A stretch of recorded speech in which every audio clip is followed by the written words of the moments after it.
오늘 겉과 속 중에 무엇이 중요한지 오늘 예수님께서 우리들에게 주시는 말씀을 함께 나누어 보려고 합니다.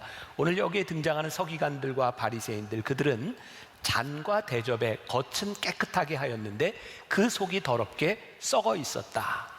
겉과 속이 다른 것이 외식이다. 예수님께서 이렇게 말씀하고 있습니다. 속에는 방탕과 탐욕이 가득한데 겉만 깨끗이 하는 그것이 외식이다. 우리들은 사람들 앞에서 우리들의 겉모습을 얼마든지 치장할 수 있습니다. 그러나 하나님께서 우리의 속을 보신다고 하면 그것은 참 무서운 일이 될 수밖에 없을 것 같습니다. 백주대낮에 우리의 이 모습이 그대로 드러난다면 이게 얼마나 무서운 일일까. 오늘 이 말씀도 역시 제가 묵상팀들과 함께 제가 설교 원고를 이렇게 먼저 나누어주고 여러분들은 어떤 걸 생각해 보았나요? 이렇게 나누었던 말씀입니다. 그 중에 한 집사님이 했던 이야기예요. 기독교 방송 채널 중에 힐링 토크라고 하는 프로그램이 있습니다. 간증하는 프로그램인데 여러분들 잘 아시는 찬양사역자 박종호 장로님의 이야기가 있었답니다. 2016년 얼마 되지 않았습니다. 박정호 장로님이 간암 말기 판정을 받았습니다. 그런데 두 딸의 간에 이식을 받고 이분이 건강을 회복했어요. 이분이 이렇게 투병하고 있을 때 사람들이 이렇게 이야기를 했답니다. 하나님이 어떻게 쓰시려고 이런 시련을 주시느냐, 이렇게 안타까운 이야기를 할 때 장로님은 그 이야기를 들을 때마다 속으로 웃음이 나왔대요. 왜냐하면 이 병의 원인은 하나님이 아니라 온전히 자기 탓인 것을 알고 있었기 때문이죠. 자신의 몸에 병이 난 것은 엄청나게 먹어서 생긴 결과라고 하는 것을 본인은 알고 있었다는 거예요. 하나님은 시련을 주신 것이 아니라 이분의 표현에 의하면 똥통에 빠진 자신을 하나님이 건져주신 거라는 그런 간증을 듣게 되었대요. 그때 그걸 들었던 우리 교회 집사님이에요. 그분은 13년째 매주 신장 투석을 하며 살아가는 분이었어요. 그분의 인생에도 이해할 수 없는 부분이었겠죠. 그런데 그 장로님의 간증을 들으며 그것이 시련에 대한 문제가 아니라 내 속에 있는 문제였구나라고 하는 것을 고백하게 되었어요. 오늘 10시 예배를 마치고 가는데 그 집사님이 오늘 말씀을 듣고 저에게 한마디 하고 갔어요. 목사님, 제가 간증할 게 있습니다. 나중에 할게요. 무슨 간증인지 궁금합니다. 우리들에게 분명한 문제가 있습니다. 분명한 것이 있어요. 나 자신이 나를 잘 안다는 거예요. 남들에게 비춰진 내 모습이 아니라 내가 나를 아는 내 모습, 하나님 앞에 드러나는 내 모습이 무엇인지를 우리는 잘 알고 있어요.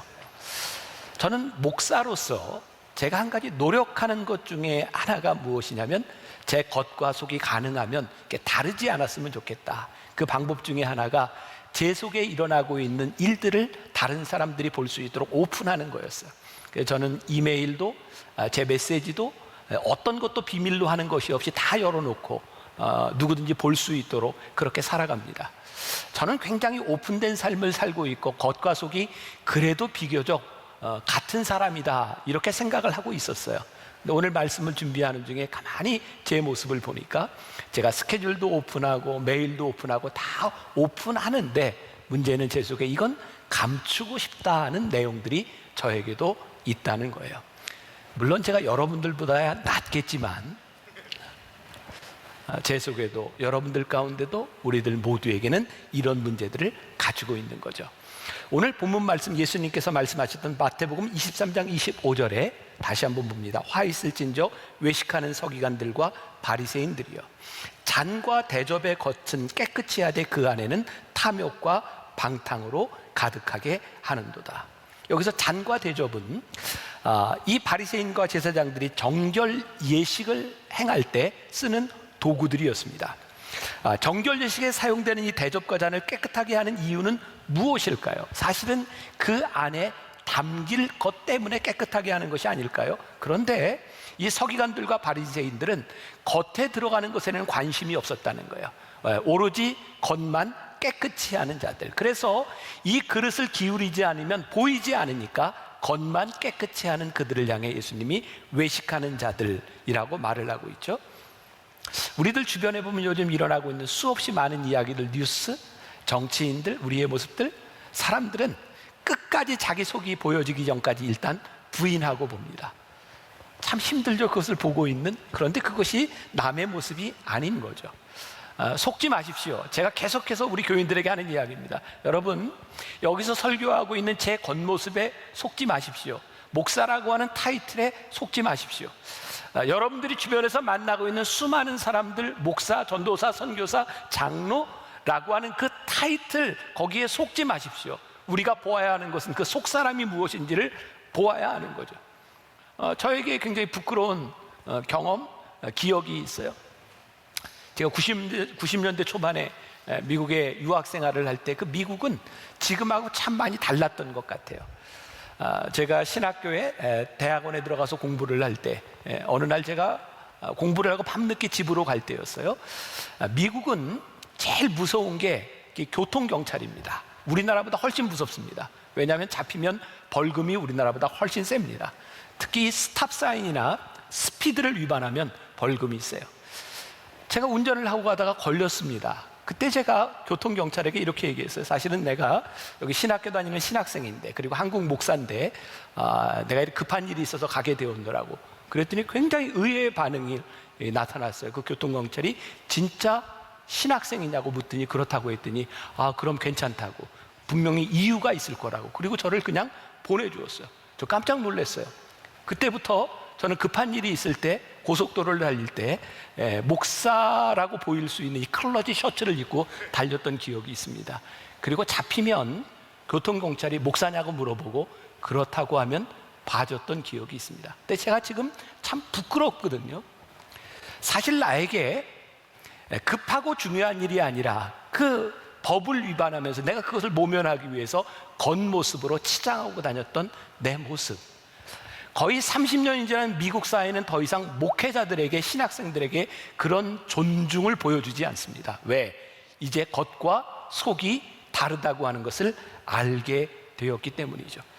참 부끄러운 일들입니다. 오늘 우리들이 예배하는 우리들의 모습, 그리스도인들의 모습을 보면서 세상 사람들이 이제 우리들의 겉모습과 속이 다르다고 하는 것을 보면서 더 이상 존중하지 않는, 어쩌면 2000년 전에 예수님께서 바리새인들과 서기관들을 향하여 너희들이 겉은 깨끗이 하되 너희 안에는 탐욕과 방탕이 가득하다고 말씀하고 있는데, 그것을 제거하지 않으면 안 된다고 말씀하고 있는데, 그것이 우리들의 모습이기도 한 거죠. 여기서 탐욕이라고 하는 것은 헬라어의 강탈, 약탈, 도둑질이라고 하는 뜻을 가지고 있습니다. 탐욕은요, 자기가 원하는, 바라는 것을 채우기 위해서 필연적으로 누군가의 것을 강탈해야 되는 거죠. 여러분, 총량의 법칙이라고 하는 것이 있습니다. 여러분, 총량은 변하지 않습니다. 나에게 탐욕이 생기면 누군가의 것을 가져와야 채워지는 겁니다. 내가 힘이 있으면 강탈하고요, 내가 힘이 없으면 속여야 되는 겁니다. 내 속에 탐욕이 있으면 누군가를 아프게 하고 힘들게 하고 순진한 사람을 속일 수밖에 없는 거죠. 겉은 번지르한데 탐욕을 가지고 속이는 자들, 그게 서기관들과 바리새인들의 모습이었다. 또 방탕이라고 하는 말이 있어요. 영어 성경에 보니까 self-indulgence라고 되어 있어요. 아마 우리말로 자기 탐닉, 이런 겁니다. 여기 방탕은 내가 실수로 저질러지는 것이 아니라 나의 즐거움을 위하여 의도적으로 탐닉하고 습성화되는 것, 그것을 우리들의 삶에서 제하지 아니하면 너희는 이중적인 사람, 겉과 속이 다른 사람이다 라고 말을 하고 있습니다. 예수님께서 왜 우리들 속에 방탕과 탐욕을 다 덜어내야 된다고 말씀하고 있을까요? 한번 이런 상상을 해보세요. 그릇에 뭔가가 담겨 있어요. 여기에 무언가를 넣으려고 합니다. 둘 중에 하나겠죠? 섞여버리든지, 아니면 이것이 넣음으로 인하여 넘쳐버리든지, 아니면 오염될 것이에요. 예수님께서 우리들을 쓰시기 위해서, 우리들을 정결케 하기 위해서 우리들이 해야 되는 일이 있는데, 우리들 속에 있는 방탕과 탐욕을 다 덜어내라는 거예요. 저는 오늘 한국교회 회복의 날로 선포하는 이날, 아니 지금 이 시대를 지나가며 코로나19 사태를 지나가며 우리 한국교회와 우리의 신앙을 바라보며 하나님께서 우리들에게 분명히 하시는 말씀이 있다. 내가 성령으로 너희들을 채우고 너희들을 새롭게 하기 위하여 너희들 속에 있는 방탕과 탐욕을 덜어내라. 내가 그 너희들 덜어내지 않으면 내가 너희를 쓸 수 없다. 그리고 제가 말씀을 준비하며 저에게 이렇게 그려지는 이렇게 상상 같은 거죠. 하나님, 우리가 하나님 앞에서 우리의 더러운 것들을 덜어내는 회개의 눈물, 그 눈물과 함께 우리들이 씻겨나가지 않으면 하나님 이 한국교회와 우리 그리스도인들 하나님의 사람을 하나님이 쓰실 수 없다고 하는 것이 얼마나 큰 비극인지 알 수 없습니다. 마태복음 6장 24절에서 예수님께서 이렇게 말씀하셨어요. 한 사람이 두 주인을 섬기지 못할 것이니 혹 이를 미워하고 저를 사랑하거나 혹 이를 중히 여기고 저를 경히 여김이라. 너희가 하나님과 재물을 겸하여 섬기지 못하느니라. 예수님이 뭐라고 말씀하세요? 너희들 마음속에 두 마음 품을 수 없어. 야고보서 3장 10절에서 이렇게 말씀하고 있어요. 한 입에서 찬송과 저주가 나오는도다. 내 형제들아, 이것이 마땅하지 아니하니라. 야고보서 기자가 뭐라고 이야기를 하냐면 당시 교회의 사람들이 찬송과 저주를 한 입으로 하고 있는데 그거 마땅치 아니하다. 오늘 우리들이 어떤 모습으로 신앙생활을 하고 있는가? 이 말씀은 진리인 것 같아요. 무언가를 담기 위해서는 담겨져 있는 것을 쏟아내야 하는 거예요. 우리들이 하나님 앞에 올바로 쓰임받기 위하여 우리들 속에 있는 더러운 탐욕과 방탕을 쏟아내고 회개하지 않는다면 우리는 위선자다. 오늘 예수님께서 무섭게 우리들에게 말씀하시는 거예요. 오늘 예배드리는 우리들의 마음 가운데 오늘 설교하고 있는 제 안에 방탕과 탐욕이 있는 채로 그대로 설교하고 있고 우리들이 신앙생활하고 있고 이것이 오늘날 드러나게 될 때 이것이 얼마나 역겨운 일인지 얼마나 무서운 일인지를 우리들에게 말씀하고 있어요. 이런 상상을 해보세요. 식당에서 우리들이 음식을 주문하고 뭐 이제 설렁탕이나 뭐 이런 거라고 생각하면 막 먹으려고 떴는데 거기에 머리카락이 한 게 긴 게 있어. 조금 더 심한 얘기를 해야 될 것 같군요. 식당에서 물을 먹으려고 컵에 물을 따라서 이렇게 탁 먹으려고 하는데 그 먹으려고 하는 부분에 고춧가루가 붙어 있어. 좀 더 심한 얘기를 해야 될 것 같아요. 한 5성급 호텔, 좋은 호텔에서요, 신문에 나왔었죠. 방을 청소하는 사람들이 거기에 컵을 닦을 때 변기를 닦았던 걸레를 가지고 그 컵을 닦았대잖아요. 사람들이 모르고 있었어요. 또 그런 일도 있었죠. 어떤 호텔 투숙객이 그 호텔에 있는 커피포트에 양말하고 속옷 거기다 삶아가지고 그 포트에다 또 물을 끓여 먹었던 사람들. 이거 몰랐을 때는 우리들에게 아무 문제 없는데요, 드러나지 않으니까 겉이 깨끗하니까 그거 아무 문제 없었는데 그것을 알고 나니 역겨운 거예요. 드러나니 배신감이 더 심한 거예요. 죄를 지은 사람을 죄인으로 알고 살고 잘못한 것을 잘못했다고 하는 사람들은 역겹지 않습니다. 그냥 더러울 뿐입니다. 그러나 그것을 숨기고 살아가는 것이 얼마나 역겨운 일이고 위선적인 일인지를 말씀하고 있죠. 제가 말씀을 준비하고 이렇게 묵상하면서 세상에는 이런 종류의 사람이 있겠구나 제가 생각해 보세요. 첫 번째, 착해서 선한 삶을 사는 사람이 있어요. 태생적으로 착해요. 두 번째, 악해요. 그래서 악한 일을 하고 살아요. 또 세 번째 유형의 사람이 있어요. 스스로 나는 참 악하고 난 나쁜 사람입니다 라고 말을 하는데 늘 선하게 살려고 노력하는 사람이 있어요. 그렇죠?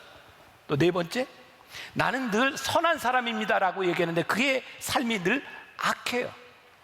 어떤 사람이 우리들에게 가장 역겨운가요? 나는 선하다고 생각하지만 늘 악한 일, 그것들이 드러나는 것, 천사처럼 행동했다고 생각했는데 어느 날 그 내면에 숨겨진 추악함들이 드러날 때. 그래서 오늘 서기관들과 바리새인들을 향하여 예수님이 말씀하시는데 사실 이 말씀은 여러분들보다 목회자에게 더 무서운 말씀이에요. 인류가 존재하는 한 성적인 범죄는 끊이지 않고 있어 왔습니다. 그 인간의 본능에 대한 부분이죠. 그런데 이 성적인 범죄들이 성직자들을 통해서 그 추문들이 나올 때 정말 힘든 거죠. 왜? 그들의 겉모습에서 우리들이 기대하는 것이 있었으니까. 오늘 화 있을진저 천국을 가로막는 자들, 그래서 이 말씀은 목회자에게 훨씬 더 무서운 거예요. 겉모습을 바라보고 설교하는 모습을 바라보고 믿을만하다고 생각했는데 우리들이 천국을 가로막는 걸림돌이 될 때 그것이 얼마나 무서운 일이고, 오늘 여러분들의 가정에 가장인 아버지, 어머니들이 어느 날 자식들 앞에서 실망스러운 모습으로 나타나는 것이 얼마나 무서운 일인지. 몇 년 됐죠. 제가 교회에서 제가 설교할 때 한번 이야기를 했던 것 같아요. 제가 참 좋아하고 배우고 싶었던 교회와 목사님이 있었어요. 제가 미국에 가면 우리 교인들과 함께 그 교회 방문해서 예배도 드리고, 그 뉴 라이프 처치라고 정말 예배가 너무너무 좋은 교회였어요. 야, 우리 만나교회도 저런 예배를 드릴 수 없을까? 제가 이제 꿈꾸고 배우고 싶었던 교회였어요. 그런데 어느 날 정말 그 미국 사회를 팔칵 뒤집어 놓은 사건이 일어났죠. 그 뉴 라이프 처치의 목사님이 테드 해가드라고 하는 분이에요. 미국의 영향력 있는 10대 인물 중에 하나예요. 그분은 백악관에 들어가서 대통령을 위해 기도하고 대통령을 조언해주는, 상담해주는 그런 역할을 했던 사람이에요. 그런데 어느 날 누군가 이 목사님의 추문을 드러냈어요. 동성연애자 매춘부가 이 목사님에게서 받았던 돈 영수증을 가지고 와서 이 목사님이 자기 매춘을 냈다고, 동성연애를 냈다고 밝힌 일이었어요. 그런데요, 더 아픈 것은 이 사람이 얼마나 보수적인 사람이고 설교 시간에 동성연애를 하는 사람들에게 지옥에 간다고 이야기하는 사람이었는데, 그 설교를 듣고 있던 이 매춘부가 이 목사님에게 받았던 그 돈 영수증을 가지고 밝혀버린 거예요. 세상이 발칵 뒤집혔어요. 세상을 힘들게 하고 우리 크리스찬을 힘들게 하고 세상을 힘들게 했던 이유 가운데 하는 이분이 하는 이야기가 번지르했기 때문이죠. 근데 저는 이런 질문을 던져봅니다. 그 뉴 라이프라고 하는 처치가 정말 거짓으로 다 둘러싸인 그런 교회였을까요? 그 교회에서 예배를 드렸던 그 뜨거움과 그 예배의 그 강렬함들이 거짓이었을까요? 전 그렇게 생각하지 않습니다. 이 목사님도 목사가 되었을 때 그분의 삶에 간증이 있었을 거고 신앙 고백이 있었을 거고, 그 교회도 역시 신앙 고백이 있었을 것이라고 생각합니다. 문제는 우리의 믿음과 우리의 신앙 고백이 한 번으로 끝나버리는 거죠. 여러분, 우리의 믿음과 우리의 신앙 고백이 끊임없이 죄를 이기지 못하면 우리들은 어느 순간에 그런 위선적인 사람이 되어 있을지 모른다는 거예요. 이 바리새인들과 사두개인들, 율법학자들, 그들도 역시 하나님의 말씀을 아는 자들이었고 하나님의 말씀을 따라가는 사람들이었어요. 그런데 어느 날 보니 그들의 더러운 모습들이 드러나 있는 거예요. 그래서 사도 바울이 그의 사역 가운데 늘 고민했던 것이 뭐냐면, 내가 평생을 하나님 앞에 헌신하며 살다가 마지막에 내가 버림받는 자가 되면 어떡할까? 사도 바울이 그의 영의 아들 디모데에게 이렇게 편지를 합니다. 그러므로 누구든지 이런 것에서 자기를 깨끗하게 하면 귀 쓰는 그릇이 되어 거룩하고 주인의 쓰임에 합당하며 모든 선한 일에 준비함이 되리라. 한 번의 신앙 고백, 한 번의 믿음으로 끝나는 것이 아니라 이런 것에서 자기를 깨끗하게 하기 위하여 끊임없이 자기를 바라보는 것. 제가 참 좋아하는 말이 있습니다. 자기 성찰이라는 말이에요. 이게 단순한 그런 현학적인 말이 아니라 하나님 앞에서 자기 성찰을 한다는 것, 하나님 앞에 우리들이 서는 시간을 갖지 않으면 우리의 삶이 얼마나 쉽게 타락할 수 있는지 몰라요. 하나님 앞에 우리들이 서지 않으면 우리들의 죄가 보이지 않아요. 그게 무서운 일이에요. 제가 하박국 말씀을 가지고 여러분들과 함께 2주 동안 말씀을 나누고 기도하려고 하는 건 Pray on. 그래서 우리들이 기도합니다. 이 시대의 어려움과 한국교회의 어려움과 우리들의 모습을 바라보며 하나님 앞에 우리를 비추어 보지 않으면 하나님이 더 이상 우리를 쓸 수 없다고 하는 것이 얼마나 무서운 일인지 몰라요. 오늘 말씀을 우리들이 적용해 봅시다. 제가 이렇게 한 문장으로 이야기할 수 있을 것 같아요. 여러분, 포장에 속지 마십시오. 오늘 신앙인들과 세상 사람들이 범하는 가장 큰 오류 가운데 하나가 자신의 그릇을 닦는 일, 그 포장하는 일들에 심혈을 기울인다는 거예요. 이번 코로나 때문에 모든 가정에서 택배를 참 많이 받았을 겁니다. 그렇죠? 저도 제 아내가 얼마나 택배를 많이 이렇게 주문해서 오는지 일주일에 몇 번씩 와요. 이제 모든 걸 택배로 이렇게 붙여옵니다. 근데 택배 이 상자를 볼 때마다 궁금해요. 상자를 보면 굉장한 게 있을 것 같은데 아무것도 아닐 때가 참 많거든요. 가끔 우리들이 포장을 이렇게 뜯으면서 그런 생각할 때가 있죠. 이건 포장이 반값이네, 반이네. 우리 실망스러운 거죠. 사실은 포장이 중요한 것이 아니라 그 속이 무엇인가가 중요한데 우리는 자꾸 포장하는 일을 하는 거예요. 오늘 말씀에 적용하십시오. 여러분, 우리 주님께서 오늘 우리들에게 말씀하시는 것이 여러분들의 겉모습이 중요한 것이 아니라 여러분들의 속사람이 중요하니 그 속이 무엇인지를 구별하는 사람이 되십시오. 그래서 하나는 오늘 이 바리새인들과 서기관들과 율법학자들을 향하여 말씀하셨던 것처럼 여러분, 지도자로 불리우는 사람들의 속과 겉을 구별하도록 하십시오. 예수님 당시에도 거짓 선지자들이 있었어요. 그래서 예수님께서 마태복음 10장 15절에서 이렇게 경고하세요. 거짓 선지자들을 삼가라. 양의 옷을 입고 너희에게 나아오나 속에는 노략질하는 일이라. 거짓 선지자들이 뭐를 했는지 아세요? 양의 옷을 입고 나와서 너희들을 잡아먹는 이리가 되었다라고 말씀하고 있거든요. 자, 다시 말씀드립니다. 여러분, 신앙생활하면서 지금 설교하고 있는 김병삼 목사라고 하는 목사의 타이틀, 설교하는 설교자라고 하는 타이틀에 속지 않도록 조심하라는 거예요. 믿지 마세요. 여러분들 주변에 있는 성직자들 겉모습을 보고 믿지 말라는 겁니다. 여러분들이 보아야 하는 것이 뭐냐면 그들의 속사람을 볼 수 있어야 한다는 거예요. 그들에게 맡겨진 양을 돌보는 사람인지 노략질하는 사람인지를 영의 눈을 들어 볼 수 있어야 한다는 거예요. 지금 우리들 주변에 그렇게 속아 넘어가는 사람이 얼마나 많은지, 그러려면 여러분들이 분별할 수 있는 믿음, 여러분들이 분별할 수 있는 신앙, 하나님 앞에 여러분들의 영이 깨어져 있지 않으면 여러분들이 분별할 수 없는 거예요. 포장에 속지 마십시오. 그게 목회자든 성직자든 장로이든 여러분들이 구별할 수 있는 사람이 되는 것 너무너무 중요한 일이에요. 오늘 23장 26절에서 이렇게 말하죠. 눈먼 바리새인이여, 너는 먼저 안을 깨끗이 하랴. 그리하면 겉도 깨끗하리라. 계속해서 눈먼, 맹인, 이런 말씀들이 계속해서 등장하고 있어요. 두 가지가 있다고 생각합니다. 하나는 의도적으로 속이는 자가 있고 하나는 무지해서 속이는 자가 있습니다. 여러분, 우리 이거 구별할 줄 아는 신앙인들이 되어야 되는 거예요. 두 번째, 오늘 이 말씀이 다른 성직자들이나 다른 사람들에게만 향하는 것이 아니라 우리들의 내면으로 향해져야 돼요. 첫날 여러분들에게 이런 말씀을 드렸어요. 이 칠화 선언이 예수님께서 바리새인들과 서기관들을 향하여 말씀하고 있지만 사실은 이 말씀을 듣고 있는 모든 청중들을 향하여 말씀하고 있다. 바리새인들과 서기관들에게 하고 있는 말씀이 오늘 말씀을 듣고 있는 여러분들 모두에게 해당되고 있다. 여러분, 우리들이 얼마나 겉을 포장하며 우리들의 속사람이 어떤 것인지를 하나님 앞에 성찰하고 회개하라는 거예요. 예수님께서 칠화 선언을 무섭게 말씀하시잖아요. 제가 첫날 했던 말을 기억하시는지 모르겠어요. 예수님께서 화 있을진저라고 말씀하실 때 그들을 저주하는 말씀이 아니다. 예수님의 마음 가운데는 화 있을진저라고 말씀하실 때 너희들이 회개하고 돌아왔으면 좋겠다는 아버지의 마음으로 지금 그들을 향해 말씀하고 있다고 얘기했어요. 예수님께서 오늘 우리들에게 화 있을진저 회개하라고 말씀하신다면 그것은 무엇을 전제하고 있는지 아세요? 용서하시겠다는 거예요.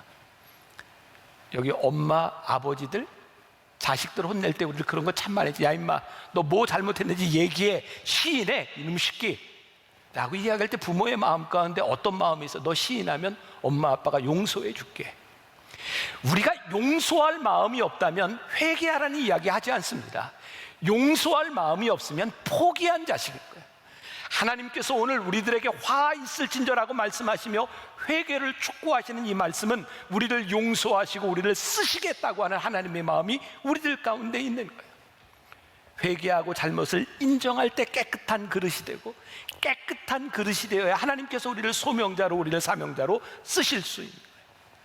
우리 묵상팀하고 이야기를 나눌 때 어떤 분이 이런 이야기를 했어요. 목사님, 이 겉보다 속이 깨끗해야 된다고 하는 게요, 보통 우리들이 한복을 입으면, 여자들 한복 입잖아요. 한복의 특징은 좀 펑퍼짐한 거잖아요. 대개 이렇게 펑퍼짐한 한복을 입으면 속옷은 별로 중요하지 않다고 생각하는데 진짜 한복에 맵시가 나려면 속옷을 잘 입어야 됩니다.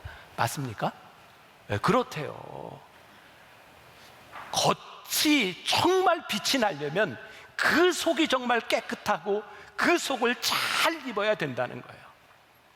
저는 사실 이렇게 설교를 하면서 제가 신경 쓰는 것 중에 하나가 겉모습이었어요. 오래됐죠. 우리 교인 중에 하나가 예배를 마치고 나서 저에게 한 이야기 때문이었어요. 목사님, 설교하는 내내 예배 드리는 동안 설교가 하나도 귀에 안 들어왔어요. 목사님, 어떻게 그 양복에 그런 색깔 구두를 신으셨어요? 그게 거슬려서 여기 다 보이니까 이 구두 색깔이 양복하고 안 맞아서 설교가 안 들어왔다는 거예요. 제가 그때 목회자로서 해야 되는 일 가운데 하나가 설교 준비만 해야 되는 것이 아니라 설교를 잘 들을 수 있도록 내 관리를 하는 것이 참 중요하구나. 그래서 제가 이 코디 책을 한 권을 다 읽었잖아요. 그래서 어떻게 입을 것이며 어떻게 맞출 것이며. 그러니까 제가 오늘도 성령 강림 주일이라 이렇게 빨간 넥타이 메고, 이 빨간 넥타이에 그래도 맞추려고 이렇게 곤색을 입고 여기에다가 이렇게 갈색 구두를 신고, 잘 모르시죠? 제가 양복을 입고 와이셔츠를 하나 입어도 이렇게 입었을 때 살짝 이렇게 와이셔츠가 나오는 길이가 될 수 있도록 귀찮아도 한 번 가서 줄여 입고 이렇게 노력해요. 제가 그냥 이렇게 쓰는 거 아니에요.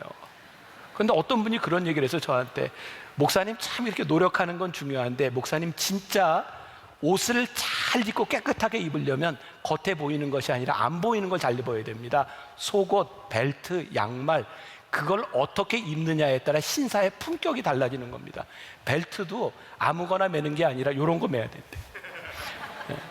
양말도 흰 양말 신으면 안 된다고요. 그래서 까만 양말 이런 거.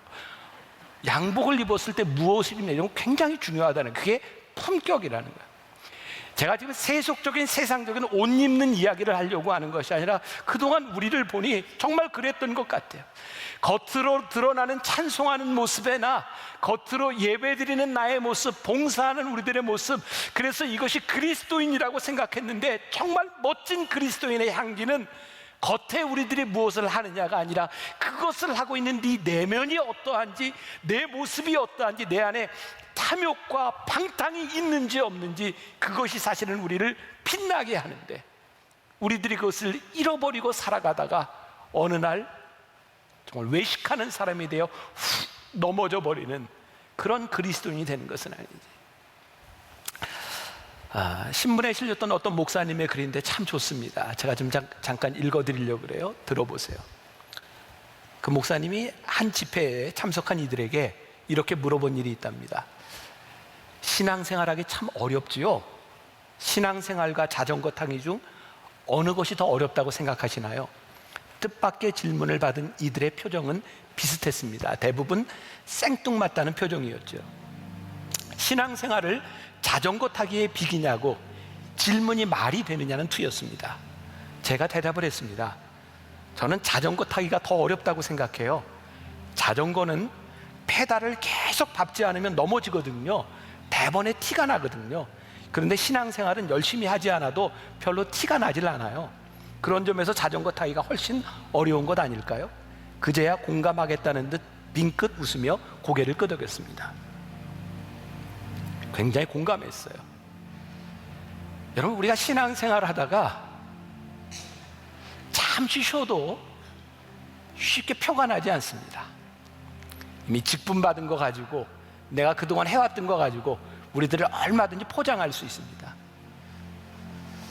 그런데 어느 날 하나님 앞에 썩은 우리들의 모습들이 드러나게 될 때 참 무서운 겁니다. 우리들이 한 번 받았던 은혜와 우리들이 한 번 가졌던 믿음의 고백으로 우리의 신앙생활이 되는 것이 아니라, 우리들이 하나님 앞에서 내 속이 어떠한지, 내가 하나님 앞에 어떤 존재인지, 하나님 앞에 어떤 신앙을 가지고 살아가고 있는지를 자기를 성찰하지 않고 하나님 앞에 서지 않고 회개하지 않으면 하나님이 우리를 쓰실 수 없다는 거예요. 제가 말씀을 마치며 제가 이렇게 짧게 그냥 기도를 좀 썼습니다. 여러분들에게 제가 기도를 읽어드립니다.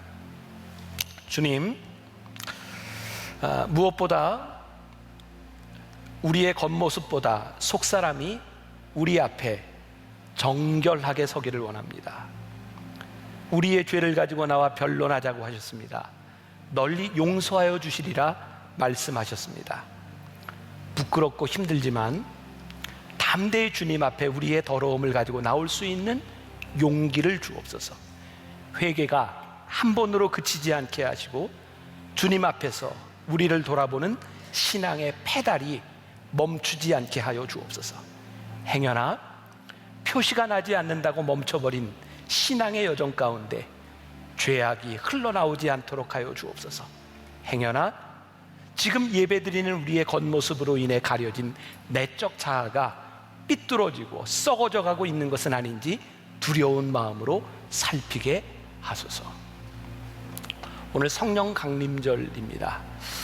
우리가 성령님 도와달라고, 주성령님 오늘 우리들에게 오셔서 그 거룩함으로 날 채워달라고, 날 고쳐달라고 우리들이 간구하는 마음으로 찬양하고 기도하면 좋겠습니다.